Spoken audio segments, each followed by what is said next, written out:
Welcome to Gazal civil service academy. আবার একটা নতুন বাংলা ক্লাস নিয়ে চলে আসলাম। এর আগে ধ্বনি পরিবর্তন আরো সন্ধি নিয়ে আমাদের ক্লাস হয়েছে। মাঝে কয়েকদিন গ্যাপ ছিল, কিন্তু পড়াশোনায় গ্যাপ দিলে একেবারেই চলবে না। যাই হোক, আজকের বাংলা ক্লাসের বিষয় হচ্ছে আমাদের ভাষা ডেভেলপমেন্টের যে অংশটা আছে, পেডাগজি ও ল্যাঙ্গুয়েজ ডেভেলপমেন্ট, ওখান থেকে আমাদের কিন্তু প্রশ্ন আসবেই। হ্যাঁ, এখান থেকে একটা সহজ বিষয় হচ্ছে যে এখান থেকে ম্যাক্সিমাম অ্যান্সারগুলো পজিটিভলি হয়, অর্থাৎ নেগেটিভ অ্যান্সারগুলো এখান থেকে খুব কম হয়। তবু আশা করি আজকের ক্লাসের মধ্যে ভাষা আমাদের ডেভেলপমেন্টের বা ভাষা বিকাশের যে ক্লাসগুলো আছে হয়তো শেষ হবে দুটো ক্লাসের মাধ্যমে। পরবর্তীকালে যদি প্রয়োজন হয় আবার দেব। আগে একটা দোয়া ছিল, একটা দুটো দেখে নাও। প্রথমে আছে প্রাথমিক শিক্ষাদান পদ্ধতি। এখানে সবকিছু সূত্র আকার করা আছে, ডিটেলস ওইভাবে করা নেই, সূত্র আকারে মেন বিষয়গুলোই করা আছে, বই থেকে কেটে করা হয়েছে। প্রাক প্রাথমিক শিক্ষাদান পদ্ধতি, অর্থাৎ শিক্ষক প্রাক প্রাথমিক শিক্ষাতে কিভাবে পদ্ধতি পড়াশোনা করাবেন। ভাষা ও বর্ণমালা শিক্ষাদান। প্রাক প্রাথমিকে ভাষা ও কি হচ্ছে বর্ণমালা বিষয়ে শিক্ষককে শিক্ষাদান করতে হবে। ইন্দ্রিয় সচেতনতা শিক্ষা দিতে হবে। শিশুদের বিভিন্ন ত্রুটিগুলি সংশোধন করতে হবে, যেমন তোতলানো, দ্রুত কথা বলা, নাকিসুর, ভুল উচ্চারণ, বিড়বিড় করা ইত্যাদি। যেহেতু ছোট স্তর বা ছোট বাচ্চা কাচ্চা, তাই এদেরকে ওইভাবে প্রেশার ক্রিয়েট না করে কি হচ্ছে আগে তৈরি করতে হবে। এই জন্য এইগুলোই আছে। প্রাক প্রাথমিক শিক্ষাদানে মোটামুটি এই কয়েকটাই আছে। এরপর আছে প্রাথমিক স্তরে ভাষা শিক্ষার পদ্ধতি, অর্থাৎ একটা শিশুকে প্রাথমিক স্তরে ভাষা শিক্ষা কিভাবে দেব আমি। প্রথমে আছে বর্ণক্রম পদ্ধতি। বর্ণক্রম পদ্ধতি কি?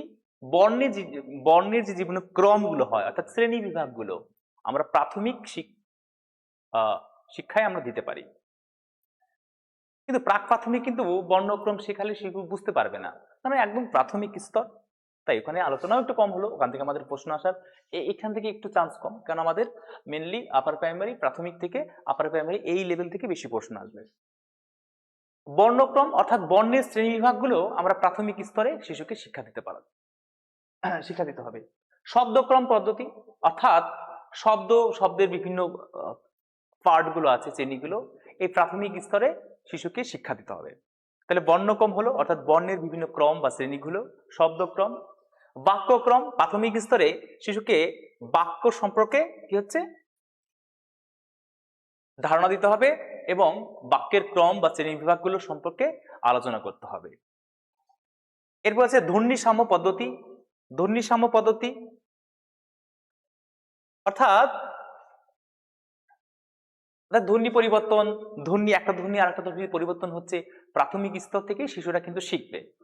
অর্থাৎ ধ্বনি সাম্য পদ্ধতিটা, অর্থাৎ ধ্বনি কিভাবে সামঞ্জস্য করছে, বিভিন্ন ধ্বনিকে সামঞ্জস্য রেখে আমরা কিভাবে কথাবার্তা বলছি, প্রাথমিক স্তর থেকে এই শিক্ষাগুলো দিতে হবে। গল্প বলা পদ্ধতি, শিশুকে যেমন গল্প শোনাতে হবে গল্পে, আবার ওদের কাছ থেকে গল্প আমাদেরকে শুনতেও হবে। এটা হচ্ছে গল্প বলা পদ্ধতি। শুধু শিক্ষক শিখাবেন এমন কোনো ব্যাপার নেই, শিশুদের কাছ থেকেও বিভিন্ন তাদের বিভিন্ন দেখা গল্প, বানানো গল্প, কোথাও ঘুরতে গেল সেখান থেকে গল্প এরকম শোনা যেতে পারে। গল্প বলা পদ্ধতি। দেখা ও বলা পদ্ধতি, অর্থাৎ দেখে দেখে বলে চিহ্নিত করা এবং সেটি বলতে পারা, প্রাথমিক স্তরে এটা জোর দিতে হবে। এরপরে আরেকটা গুরুত্বপূর্ণ পদ্ধতি হচ্ছে লিঙ্গাপন পদ্ধতি। লিঙ্গাপন পদ্ধতি কি? বিশেষ কিছু পাঠ পরিকল্পনা রেকর্ড করে রাখা, এতে শব্দ ও বর্ণের সঠিক উচ্চারণ থাকে, এটি ছাত্রছাত্রীদের শোনানো হয়, এতে ছাত্রছাত্রীরা কি হবে ভালো শিখতে পারবে। অর্থাৎ লিঙ্গাপন পদ্ধতি হচ্ছে বিশেষ কোনো আদর্শ কোনো পাঠের বিশেষ কোনো একটা অংশ, সেটা অডিওগ্রাফি হতে পারে, ভিডিওগ্রাফি হতে পারে, ছাত্রদের সামনে উপস্থাপিত করতে হবে এবং সেটা দেখে ছাত্রছাত্রীরা কি হবে আগ্রহী হয়ে সেই সঠিক উচ্চারণ বা সঠিক জিনিসটা শিখতে পারবে। এইখান থেকে কিন্তু আগের টেটে কিন্তু একটা প্রশ্ন এসেছিল এই রিলেটেড, লিঙ্গাপন পদ্ধতি এখান থেকে এইখান থেকেই প্রশ্ন এসেছিল আগের টেটে। তাহলে লিঙ্গাপন পদ্ধতি কি? এখান থেকে সব থেকে বেশি গুরুত্বপূর্ণ হচ্ছে লিঙ্গাপন পদ্ধতি। লিঙ্গাপন পদ্ধতি হচ্ছে একটু বেশি গুরুত্বপূর্ণ। এগুলো আমাদের শুধু দেখে রাখতে হবে, পদ্ধতিগুলো ডিটেলসে নেই, শুধুমাত্র প্রথম মেন মেন বিষয়গুলো তুলে ধরা হয়েছে। এবার হচ্ছে আমাদের উচ্চ প্রাথমিক স্তরে ভাষা শিক্ষা ও সাহিত্য পাঠের পদ্ধতি। এবার হচ্ছে মেন 5 to 8 উচ্চ প্রাথমিক স্তরে আমরা শিশুকে কিভাবে ভাষা বা সাহিত্য পাঠ করব বা শিখাবো, কোন পদ্ধতিতে আমরা তাদের করাতে পারি।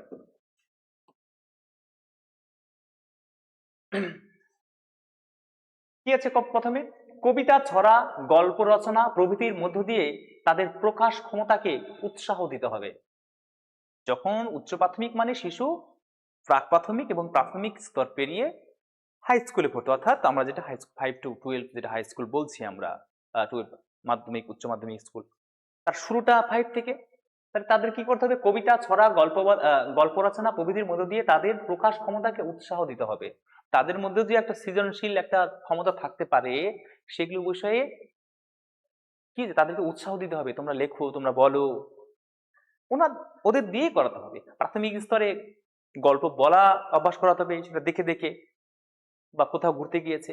উচ্চ প্রাথমিক স্তরে সেটাকে কি হচ্ছে, কবিতা, ছড়া, গল্প রচনা প্রভৃতির মধ্য দিয়ে, রচনার মধ্য দিয়ে তাদের প্রকাশ ক্ষমতাকে, তাদের মধ্যে যে সুপ্ত একটা ব্যাপার থাকবে, সুপ্ত প্রকাশভঙ্গি যেটা লুপ্ত অবস্থায় থাকবে, সেটাকে ব্যক্ত করতে হবে।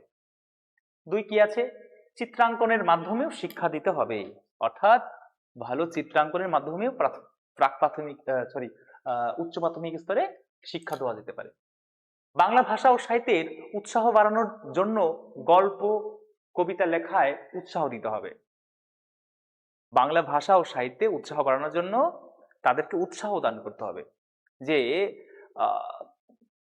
ধরা যেতে পারে রবীন্দ্রনাথ, আমি একটা বাইরের দিকে তাকিয়ে তাল গাছ এক পায়ে দাঁড়িয়ে একটা সাধারণ বিষয় নিয়ে যদি গল্প লিখতে পারে, বা অন্য কোনো কবি লেখক তাদের সামনে উপস্থাপন করতে হবে, তাহলে তোমরাও পারবে।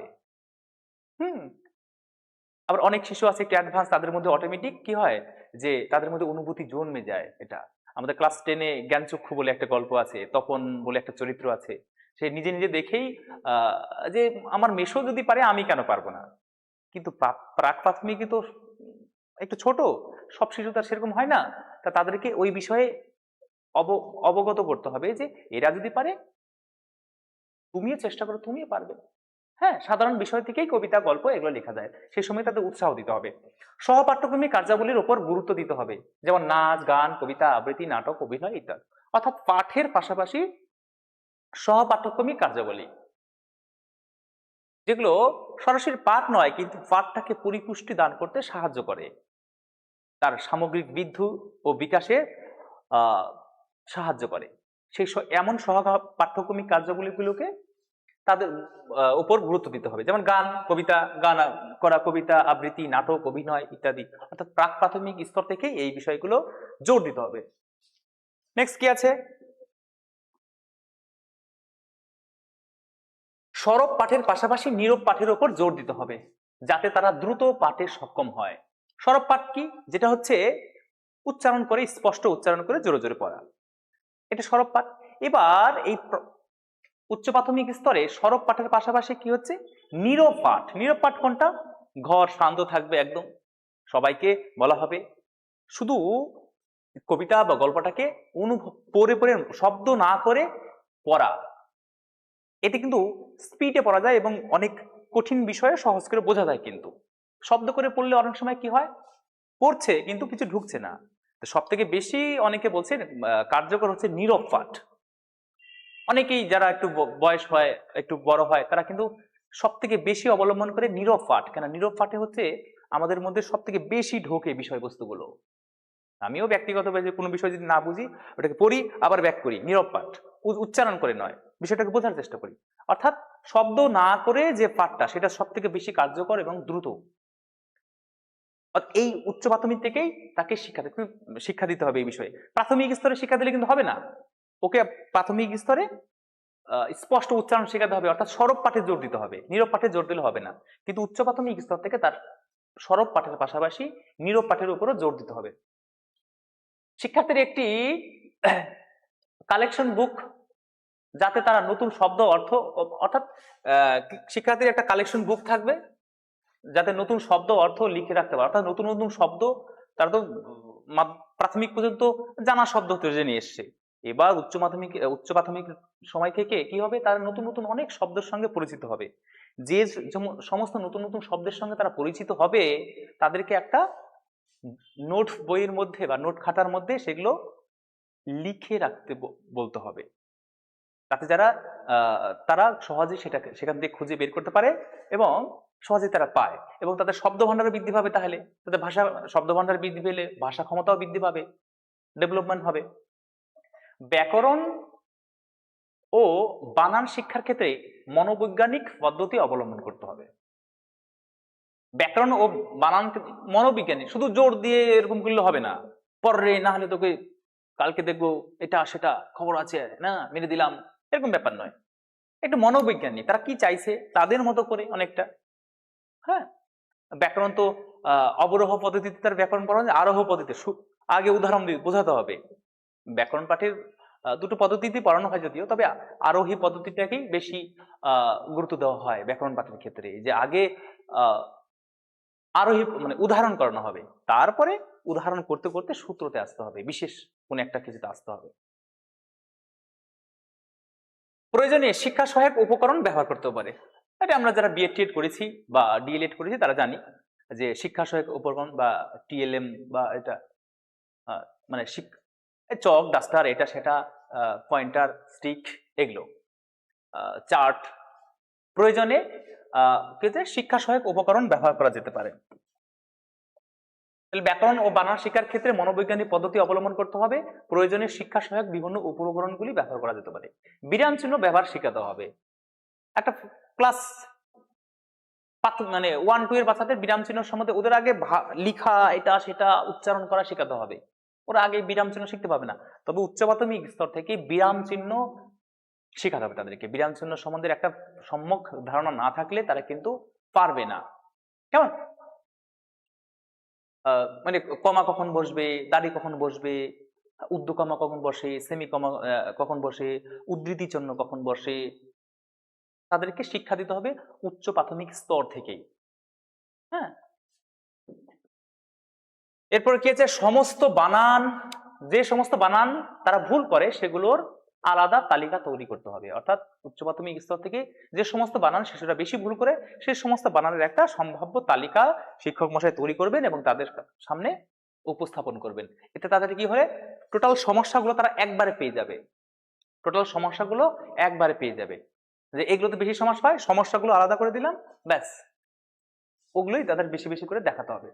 গদ্য পদ্য পড়ানোর এখানে একটু বানান মিস্টেক আছে,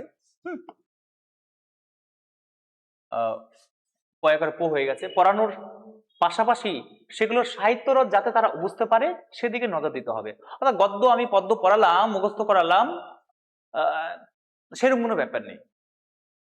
উচ্চ প্রাথমিক স্তরে সেগুলোর যে সাহিত্যরস কি হতে পারে সাহিত্যিক দিক থেকে, সেগুলো তাদেরকে আলোচনা করে বোঝাতে হবে।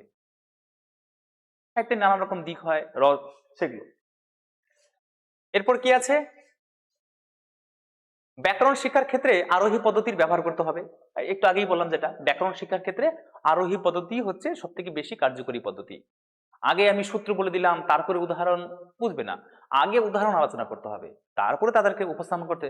তাহলে এখান থেকে আমরা এইভাবে করতে পারি কি, যে এটা এটা এটা ধরো আমি সন্ধির ক্ষেত্রে শিক্ষক মশাই প্রথমে আ যুক্ত আ কয়েকটা এরকম উদাহরণ দেখালো, বিদ্যা যুক্ত আলয় বিদ্যালয়, হ্যাঁ এরকম আ যুক্ত আ কয়েকটা উদাহরণ দেখলো, প্রত্যেকটা ক্ষেত্রে আ যুক্ত আ সমান সমান আই হচ্ছে।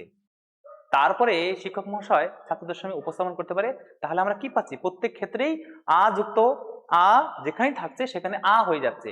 তাহলে আমরা এটা ধরে নিতে পারি, তাহলে আ যুক্ত আ সমান সমান আই হয়। অর্থাৎ উদাহরণের মধ্য দিয়ে বিশেষ একটা সূত্রে যাওয়া। কিন্তু প্রথমেই যদি আমি তাকে সূত্র মুখস্থ করে দিই, তাহলে বাচ্চারা কিন্তু একটু সমস্যা হলেও হতে পারে, তারা ভালোভাবে নেবে না ব্যাপারটা।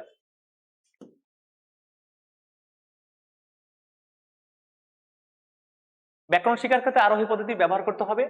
আগে পরিচিত শব্দগুলোর সাহায্যে উদাহরণ দিয়ে তারপর সূত্র প্রতিষ্ঠিত করতে হবে, যেটা বললাম। অনুবাদ চর্চা করাতে হবে, এতে শব্দ ভান্ডার সমৃদ্ধ হয়। অনুবাদ বিভিন্ন ভাষা থেকে, হিন্দি, ইংলিশ বা অন্য কোনো ভাষা থেকে তাদেরকে অনুবাদ চর্চার সম্বন্ধে চর্চা সম্পর্কে তাদের অবহিত করতে হবে। তাহলে কি হবে, হিন্দি ভাষা থেকে আমি বাংলায় অনুবাদ করছি, তাহলে কি হবে, আমি যেমন অনুবাদে দক্ষ হচ্ছি তেমনি হিন্দি ভাষার অনেক শব্দভাণ্ডার আমার জানা হচ্ছে বা শিশুটার জানা হচ্ছে, তার শব্দভাণ্ডার বৃদ্ধি পাবে। ইংলিশ থেকে আমি বাংলায় অনুবাদ করছি, তাহলে ট্রান্সলেট যেমন হচ্ছে একই সঙ্গে ইংরেজি অনেক শব্দ আমি জানতে পারছি, তাহলে তার ভাষার শব্দভাণ্ডার বৃদ্ধি হবে, কথা ভালো বলতে পারবে, তার ভাষা ক্ষমতা বাড়বে। সংবাদপত্র ছাড়াও আনন্দ মেলা, বিজ্ঞান মেলা, জ্ঞান বিজ্ঞানের নানা পত্রিকা পাঠে আগ্রহী করতে হবে। অর্থাৎ শুধুমাত্র সংবাদপত্র পড়াবো শিশুকে সেরকম নয়, বিভিন্ন এই টাইপের বিজ্ঞান মেলা, জ্ঞান মেলা, বিজ্ঞানের নানা রকমের কাজে যুক্ত সমস্ত কর্মকাণ্ডের সঙ্গে তাদেরকে যুক্ত করে তাদেরকে বিকাশের দিকটা ত্বরান্বিত করতে হবে। ভাষাবোধ ও ভাষা দক্ষতা বাড়াতে বিতর্ক সভার আয়োজন করাতে হবে। অর্থাৎ শিশুর মধ্যে এইটা একটা বড় একটা বিষয়। হ্যাঁ, ভাষাবোধ ও ভাষা দক্ষতা বাড়ানোর জন্য বিতর্ক সভার, অর্থাৎ কোন একটা বিষয় টপিক দিতে হবে, বিজ্ঞান ভালো না মন্দ, দু বাক্য আমি ভাগ করে দিলাম, এক পক্ষে বলে দিলাম তোমরা ভালোর পক্ষে বলবে, এরা খারাপের পক্ষ বলবে। এদের মধ্যে যখন হবে তর্কটা, তাহলে কি হবে, যেটা বলবে ওরা নিজে থেকে একদম ওদের ভাষা দক্ষতা আরো বাড়াবে। কোথাও যদি বিতর্ক সবাই অংশগ্রহণ করে সে সমস্ত শিশুরা কিন্তু অনেক বেশি ভাষার দিক থেকে স্ট্রং হবে কিন্তু। আর শিক্ষককে এগুলো করতে হবে। নেক্সট কি আছে, স্বাধীন চিন্তা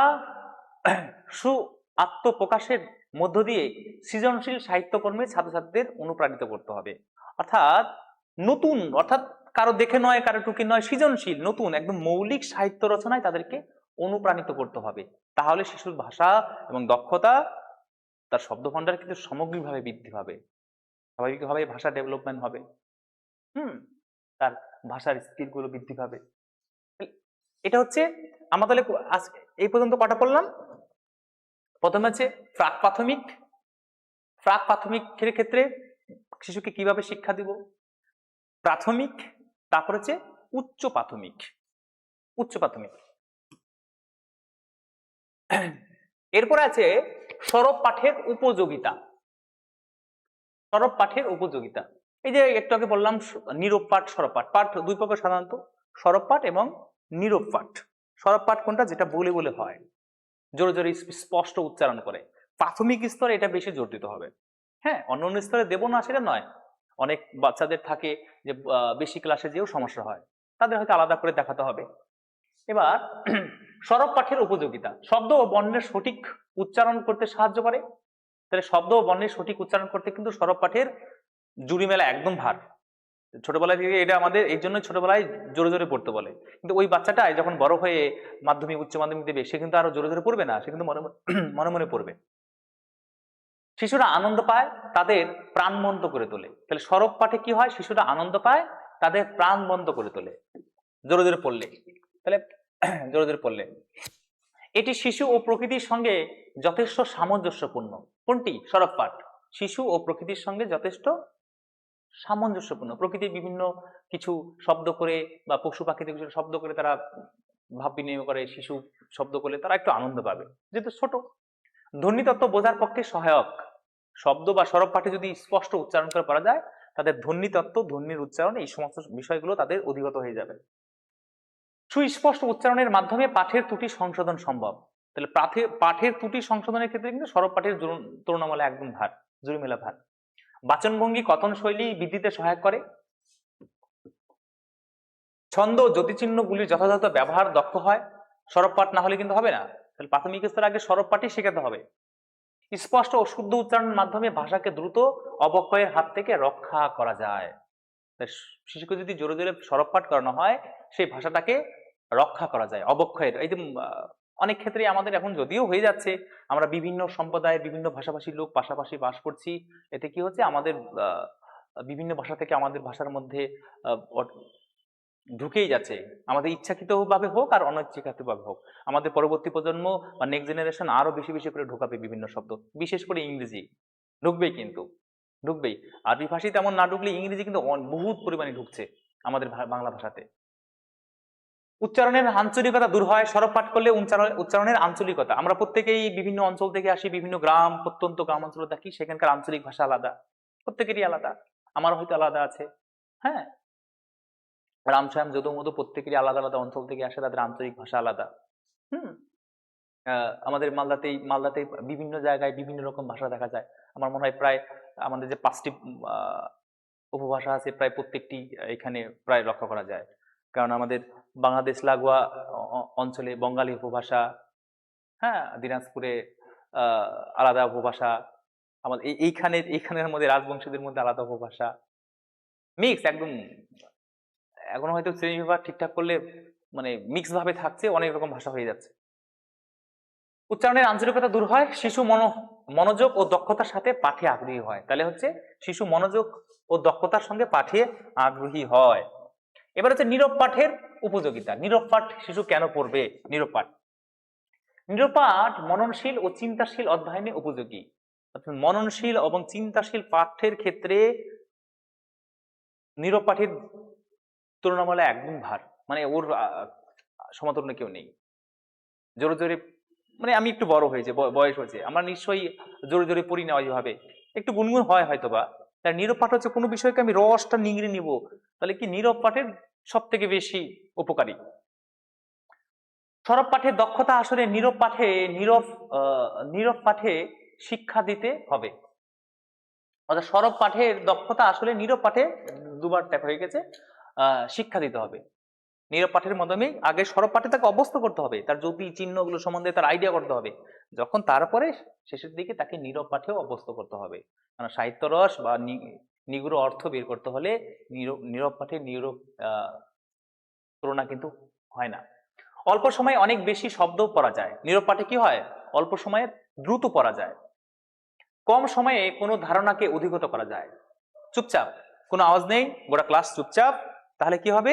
কম সময়ের মধ্যে সবাইকে চুপচাপ শুধু বলা হবে শুধু দেখো এবং বিষয়টাকে অধিগত করো। তাহলে কি কম সময়ের মধ্যে নীরব পাঠের তাড়াতাড়ি বিষয়টার সারমর্ম বোঝা যায়। কিন্তু সরব পাঠের ক্ষেত্রে কিন্তু হয় না, হয়তো পড়ে যায়, নাক কান দিয়ে বেরিয়ে যায়, এই ব্যাপার থাকে। অকারণ শক্তি ক্ষয় রোধ হয়। তাহলে সরব পাঠে একটা উচ্চারণ একটা ব্যাপার থাকে, আর নীরব পাঠে কিন্তু আমার মনোযোগটা একটা নির্দিষ্ট জায়গায় আছে, শব্দ নেই ক্লাসে, মনোযোগটা ঠিকঠাক করবে এবং শক্তি ক্ষয় কম হবে। নীরব পাঠের উপযোগিতা, গ্রন্থাগারে বা শ্রেণীকক্ষে এই পাঠ সব থেকে বেশি প্রয়োজন। শ্রেণীকক্ষে যদি আমি পড়তে বলি, 30 জন ছাত্র আছে, 30 জন তো একদম 30 রকমের মাইক চালু করে দেবে, সেক্ষেত্রে ক্লাসে থাকা ভার হয়ে যাবে, কেউ কেউ খুব জোরে জোরে পড়ে। কিন্তু যদি বলা হয় সবাই এই অংশটা দেখো 2 মিনিট, তারপরে বিষয় কি বলছে বা এটা দেখো, তাহলে কি হবে? সবাই শান্ত থাকবে এবং বিষয়টা তাড়াতাড়ি বোঝা যায়। অর্থাৎ শ্রেণীকক্ষ এবং গ্রন্থাগার, লাইব্রেরিতে এই নীরব পাঠ কিন্তু প্রযোজ্য। গ্রন্থাগারে কিন্তু কেউ ওই বাড়ির মতো বাচ্চাদের মতো জোরে জোরে বই পড়ে না। হ্যাঁ, হতে পারে মাঝে মাঝে গুনগুন করে, কিন্তু সবাই চুপচাপই বই পড়ে কিন্তু।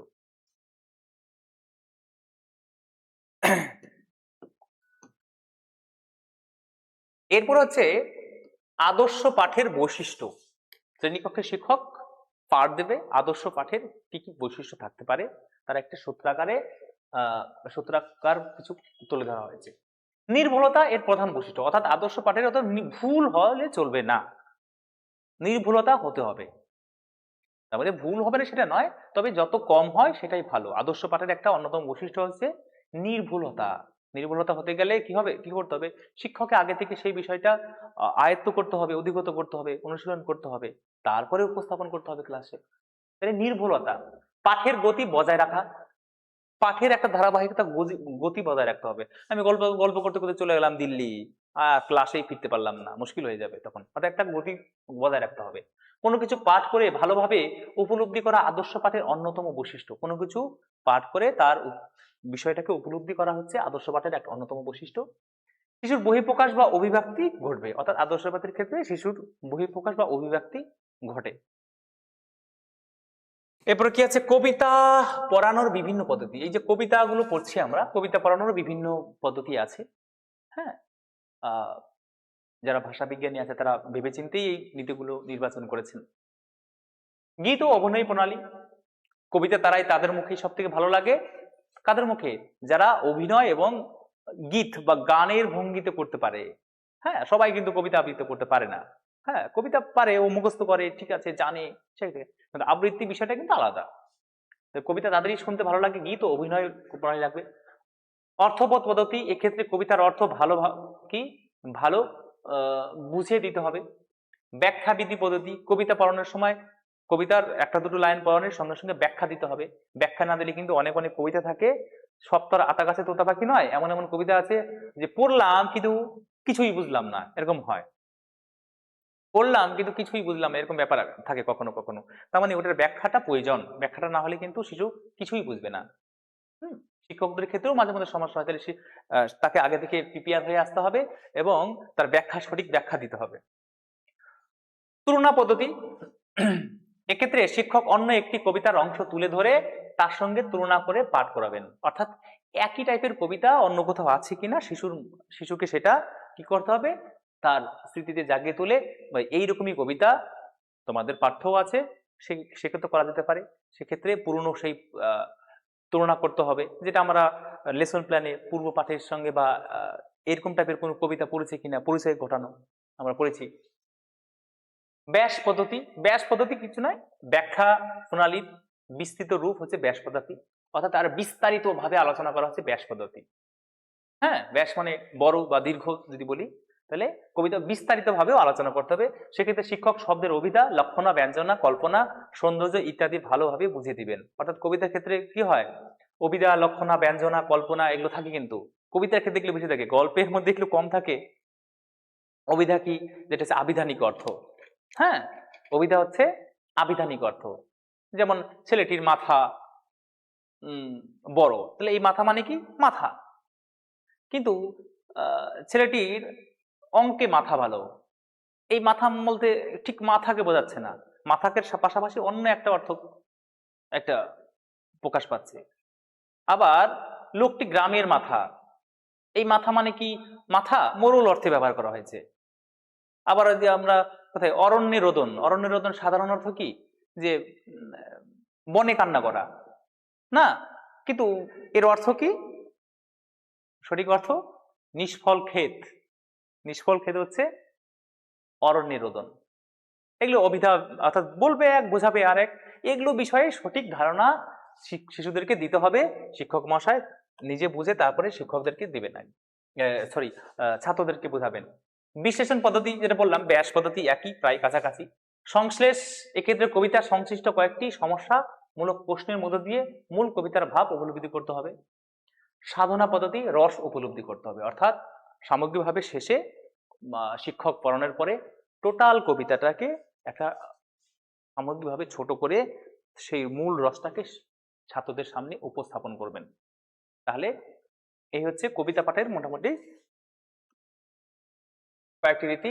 আরো কয়েকটা আছে, শিক্ষার্থী রুচি চাহিদা অনুযায়ী কবিতা নির্বাচন করতে হবে শিক্ষককে, অর্থাৎ এমন একটা কবিতা আমি নির্বাচন করলাম বা বোর্ড নির্বাচন করলো, ওটা হয়ে গেছে ঠিক আলাদা টাইপের, একটু আরো উঁচু ক্লাসের 5 এর অনুযায়ী নয়, ওখানে এত এত লক্ষণা ব্যঞ্জনা এগুলো ভরে দিয়েছে, উপমা ভরে দিয়েছে, 5 এর ছাত্ররা ঠিক অধিগত করছে না। তাহলে যারা নির্বাচন করে তাদের একটু খেয়াল রাখতে হবে যে তারা নিতে পারবে কিনা।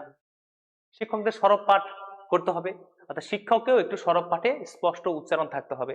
শিক্ষক যদি স্পষ্ট উচ্চারণ করে না পড়তে পারে কবিতা আবৃত্তি, ছাত্ররা কিভাবে শিখবে বা আগ্রহ কোথা থেকে পাবে। ছোট কবিতাগুলি ছাত্রদের কাছে সামগ্রিকভাবে উপস্থাপন করতে হবে, যেগুলো ছোট একবারে আগে বলে সুন্দর করে তাদেরকে বুঝিয়ে দিতে হবে এই এই বিষয়, অর্থাৎ সামগ্রিকভাবে উপস্থাপন করতে হবে। তাহলে আমরা আজকে কি কি শিখলাম, মোটামুটি আমরা শিখলাম প্রাক প্রাথমিক স্তরের বিভিন্ন কিভাবে শিশুদের শিক্ষা দেওয়া হবে, প্রাথমিক স্তরে মানে প্রাইমারি যেটা, শিশুদেরকে কিভাবে ভাষা শিক্ষা ডেভেলপ করা যায় সেই সম্পর্কে। তারপর উচ্চ প্রাথমিক স্তরে শিশুদের ভাষা শিক্ষার ক্ষেত্রে কোন কোন পদ্ধতি অবলম্বন করা যেতে পারে, এবং সরব পাঠ, নীরব পাঠ, আদর্শ পাঠের বৈশিষ্ট্য, এই 6-7টি বিষয়গুলো আমরা যেটা ভাষা ডেভেলপমেন্ট এ আজকে আমরা জানলাম। এখান থেকে কিছু নমুনা প্রশ্ন উত্তর দেওয়া আছে, একটু ঝটপট অ্যান্সার দেওয়ার চেষ্টা করবে আজকে যেগুলো আমরা আলোচনা করলাম সেখান থেকেই।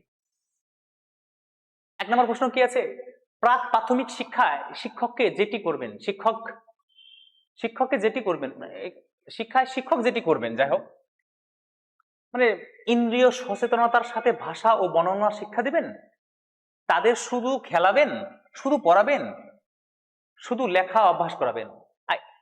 এক্ষেত্রে কি হয়, নেগেটিভ অ্যান্সার গুলো আমাদের কম অ্যান্সার হয়, যেটি একটু সামগ্রিক একটু বড় সেগুলোই বেশি অ্যান্সার হয়। তাহলে কি হবে? ইন্দ্রিয় সচেতনতার সাথে ভাষা ও বর্ণমালা শিক্ষা দিতে হবে। এক্ষেত্রে option A is a right answer. শুধু খেলালে চলবে না, শুধু খেলালে তো কি শিখবে না, শুধু পড়ালেও হবে না, ও তো প্রাক প্রাথমিক, শুধু পড়ালে তো আরো সমস্যা করবে। শুধু লেখার অভ্যাস করাবেন চলবে না, তাহলে কি শিখবে? তার মানে কি এটা, এই তিনটা তো হচ্ছেই না, এই তিনটা অটোমেটিক হচ্ছে না, নেগেটিভ অ্যান্সার হবে না অটোমেটিক। আমাদের option A is a right answer. হ্যাঁ, 2 নম্বর কি আছে? লিঙ্গাপন পদ্ধতির মাধ্যমে কি করা হয়? বর্ণ শিখন হয়, কিছু সঠিক ও শুদ্ধ পাঠ পরিকল্পনা রেকর্ড করে রেখে বর্ণ ও শব্দকে চেনানো ও সঠিক উচ্চারণ শেখানো হয়, না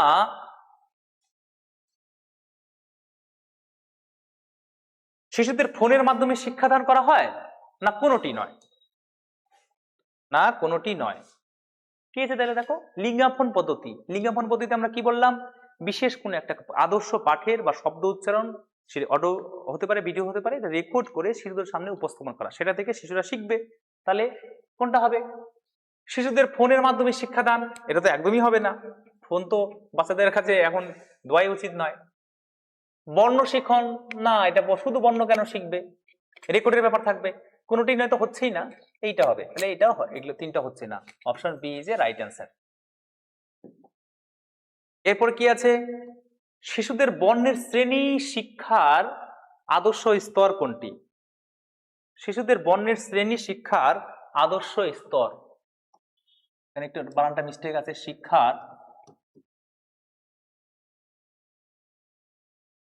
শিক্ষার আদর্শ স্তর কোনটি? আমি যদি প্রাক প্রাথমিক স্তরে, যে যেটা ঠিকঠাক কথা বলতে পারে না, তাকে যদি আমি স্বরবর্ণ ব্যঞ্জনবর্ণ শ্রেণী এগুলো দিয়ে ধ্বনি ধ্বনি এগুলো শ্রেণী ধ্বনি পরিবর্তন শ্রেণী দিয়ে পারবে? মোটেও না। আমরা একটু আগেই বললাম যে প্রাথমিক স্তরে শিশুদের কি হচ্ছে, বর্ণের শ্রেণী সম্পর্কে ধারণা বা তাদেরকে শেখাতে হবে, ধারণা দিতে হবে বা শেখাতে হবে। তাহলে প্রাথমিক স্তর কোথায় আছে? Option A. প্রাক প্রাথমিক হবে না, উচ্চ প্রাথমিকে যদি সে বর্ণ শেখে তো পড়বে কবে? তাহলে উচ্চ প্রাথমিক বর্ণ টর্ণ এগুলো আগেই শেখাতে হবে। মাধ্যমিক স্তরটা আরো হবে না, তাহলে option A, B C D তো হচ্ছেই না, option A is a right answer. এক্ষেত্রে একটা সুবিধা আছে যে আমাদের নেগেটিভ অ্যান্সার গুলো কিন্তু হবে না, সবসময় পজিটিভ অ্যান্সার গুলোকে আমরা বেছে নেব, তাহলে আমাদের হওয়ার চান্স 90%। এক্ষেত্রে শিশু পড়তে না চাইলে এক্ষেত্রে কোন পদ্ধতি প্রযোজ্য? কোন একটা শিশু পড়ছে না, কোন একটা ছাত্র পড়ছে না, সেক্ষেত্রে শিক্ষক কোন পদ্ধতি অবলম্বন করবেন? বর্ণক্রম পদ্ধতি, তাকে বর্ণের শ্রেণী বিভাগ শেখাবেন। গল্প বলা পদ্ধতি, তাকে গল্পের মধ্যে দিয়ে শিক্ষা দিবেন। ধ্বনিক্রম, তাকে ধ্বনির শ্রেণী বিভাগ শিক্ষা দেন, না সরব পাঠ পদ্ধতি? প্রথমে বলি বর্ণক্রম। শিশু পড়তে চাইছে না, তাকে আমি বর্ণের শ্রেণী বিভাগ কি করে শেখাবো? চলবে না। সরব পাঠ, শিশু পড়তে চাইছে না, তাকে যদি বলি রিডিং পড়, হচ্ছে না। ধ্বনি শ্রেণী বিভাগ, বর্ণধ্বনি একই যদিও, হচ্ছে না, তাহলে পড়ে রইল আমাদের ABCD, হারাধনের 4টি ছেলের মধ্যে 3 ছেলে নাই, একটি ছেলেই পড়ে রইল, তাহলে অপশন বি যে রাইট অ্যান্সার। হ্যাঁ, না কবিতায় যদিও হারাধনের 7টি ছেলের না কি ছিল। এরপরে 5, শিশুর উচ্চারণের সমস্যা থাকলে কোন পদ্ধতি অবলম্বন করবে? শিক্ষক কোন পদ্ধতি অবলম্বন করবেন উচ্চারণের যদি সমস্যা থাকে? সরব পাঠ ও লিঙ্গাফোন পদ্ধতি, সরব পাঠ ও লিঙ্গাফোন পদ্ধতি অবলম্বন করবে, চুপচাপ পড়তে বলবে? চুপচাপ তো হচ্ছেই না, কারণ চুপচাপ করলে ওর উচ্চারণ সমস্যা দূর হবে না। সহপাঠ্যক্রমিক ক্রিয়াকলাপ করাবেন? না, সহপাঠ্যক্রমিক কার্যক্রম শুধু করলে তার উচ্চারণ ঠিকঠাক হবে না। হ্যাঁ, হবে না, না সবগুলি। শিশুর উচ্চারণের সমস্যা থাকলে, যেহেতু নীরব পাঠ হচ্ছে না উচ্চারণের সমস্যায়, তাহলে সবগুলি অ্যান্সার হবে না, option A is a right answer. ঠিক আছে, অর্থাৎ যেহেতু নীরব পাঠ অ্যান্সার হচ্ছে না, তাই সবগুলি হবে না, এ ইজ এ রাইট অ্যান্সার।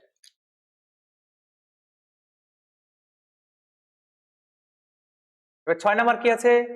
শ্রেণীকক্ষের ছাত্রদের কোনো বিষয় দ্রুত অধিগত করতে যেটি প্রয়োজন, সরব পাঠ, নীরব পাঠ, আবৃত্তি না গান? একটু আগেই বললাম নীরব পাঠ। দ্রুত যদি পড়তে হয় তাহলে শিশুকে নীরব পাঠ এই পদ্ধতি অবলম্বন করতে হবে বা নীরব পাঠে পড়াতে হবে দ্রুত যদি কোনো বিষয় বুঝতে চায়। আর উচ্চারণের ঠিকঠাক করতে গেলে সেটাকে সরব পাঠে করতে হবে। ছন্দ ও জ্যোতিচিহ্ন সঠিক ব্যবহার প্রয়োজন আবৃত্তিতে, সরব পাঠে এ ও বি উভয় না কোনোটি নয়? এক্ষেত্রে বোঝা যাচ্ছে পজিটিভ। আবৃত্তি ও সরব পাঠে ছন্দ জ্যোতি প্রয়োজন, তাই হবে option C is a right answer, অর্থাৎ এ ও বি হবে উভয় অ্যান্সার। এরপরে 8 নাম্বার কি আছে দেখি তো। আদর্শ পাঠের বৈশিষ্ট্য হলো কোনটি? নির্ভুল হতে হবে। হ্যাঁ, নির্ভুল হতে হবে, নির্ভুল না হলে চলবে না। ঠিক আছে। গতি থাকতে হবে, ধারাবাহিক গতি থাকতে হবে, একটু আগে পড়লাম। পাঠ উপলব্ধি করতে হবে, হ্যাঁ পাঠ উপলব্ধি করতে হবে সবগুলি, তাহলে সবগুলি। এটা হবে answer, option D is a right answer, অর্থাৎ অপশন ডি হবে সঠিক উত্তর। গীত ও অভিনয় পদ্ধতি প্রয়োজন। গীত ও অভিনয় পদ্ধতি প্রয়োজন হচ্ছে গল্প বলতে, হ্যাঁ গল্প বলে গীত অভিনয় হতে পারে প্রয়োজন, দেখিবি কবিতা পড়তে, উপন্যাস পড়তে, সবগুলি। তাহলে গীত ও অভিনয় পড়তে অভিনয় কোনটা বেশি প্রয়োজন? কবিতা পাঠে হচ্ছে গীত ও অভিনয় বেশি প্রয়োজন, তাহলে option B is a correct answer. হ্যাঁ, একটু আগে আমরা বললাম কবিতা পাঠে ক্ষেত্রে অপশন বি।